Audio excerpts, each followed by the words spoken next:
In this video, I'm going to show you how to use an AI tool called Google Gemini to chat with your PDF document. Okay, so as when you've logged into your Gemini account, you've created a new chat, and this is the website. You can come all the way down here to add a file. You can come to upload, and then while you're here, you can just select which of the files. As when I have this paper, I can just select it, and it is going to import it for me. So while importing, I can just go ahead and ask the question. Okay, can you summarize the major findings of the journal paper? And once I hit on enter, this is going to do the wonders for me.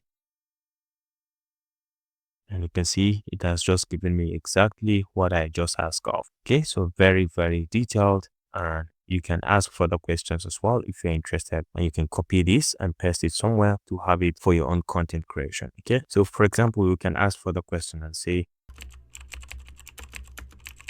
hey, give me an explanation of figure 1 in the paper. So let's go ahead and hit on enter and let's see what it is going to give us.